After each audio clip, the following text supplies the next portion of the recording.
Some call them a man's reason for existence. Some refer to them as God's greatest creation. Even critics prefer to call them the new black. This has led to many speculations about the true purpose of balls. Balls, a man's most precious item.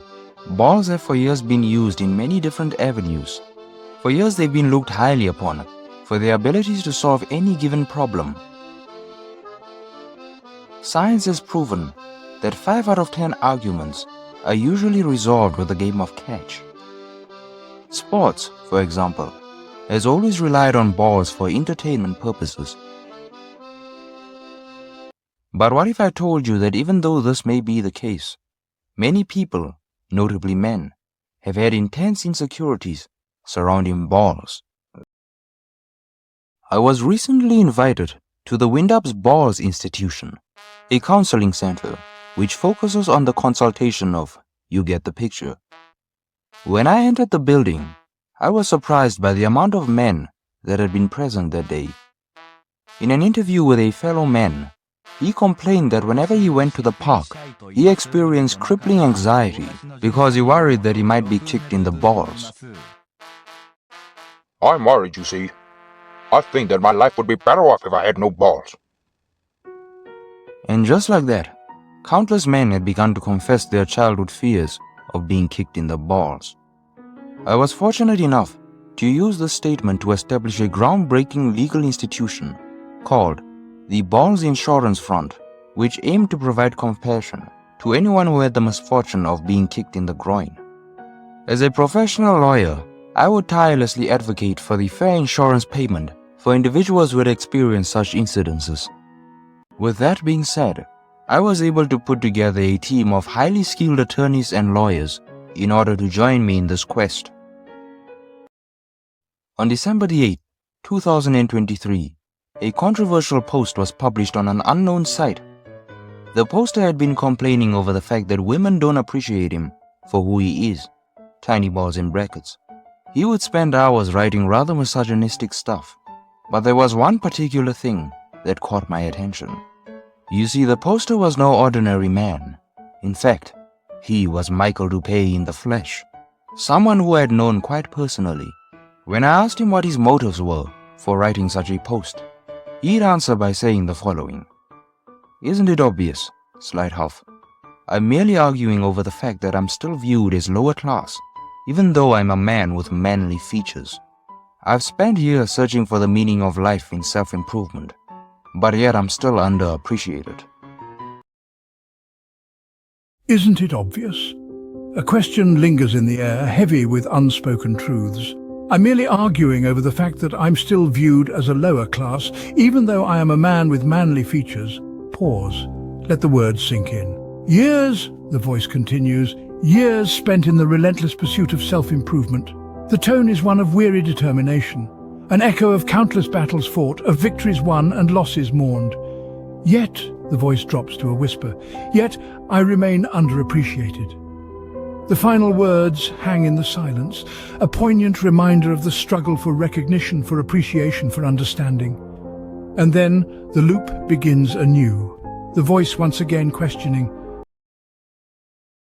Upon ending my conversation with Michael, I noticed that these issues really started to tick the public off when research studies claimed that men lived shorter than women because many men had been kicked in the balls one too many times. The ball crisis had begun. After speaking to many professors and scientists, I knew that I had to find a way to promote the safety of balls. Ladies and gentlemen, after extensive research on this topic, I present to you. Well, how can guys clean their balls so that they're more enjoyable to play with? Well, it's called Balls Insurance. For a low premium of just under $40 a month, you're guaranteed that every time you're accidentally hitting the balls, you'll receive a check for $300. After watching countless advertisements related to balls insurance, I knew that the only way mine would gain notoriety would be by adding a slightly humorous undertone.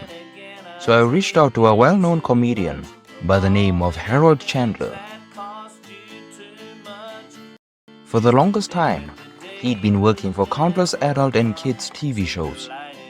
With this information, I knew that he could be a very important asset in educating both adults and kids about the dangers associated with kicking balls. We had started out by renting out a stand-up comedy club which promoted our institution. The plan went as follows: promote the institution through means of stand-up comedy, so that once the guests find out that it's both a serious and humorous institution, this would make them more assured that it's a legitimate institution. Once we finished our act, I felt a slight relief when half of the crowd started clapping. But in that moment, I knew that there was still one thing I needed to cover. I knew that I needed a sum of money in order to make sure that our organization lasted at least a month. But luckily enough, I had been saved by multi-millionaire Mr. Poseidus Ohio, who is also a close friend of mine, as he made his debut in one of my previous videos. The money was enough to pay off both the institution and the employees involved.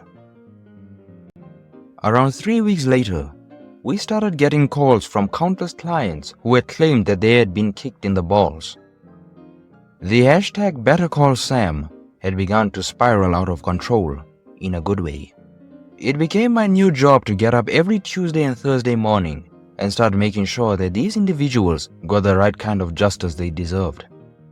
It brought tears to my eyes when I saw that all these people could finally get noticed for their bravery. We had been plastered all around the news without the need of advertisement.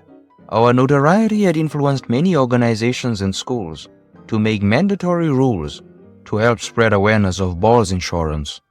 Many high-ranking political members had even privately messaged us to help fight for their balls insurance. In return, the balls insurance law had been established.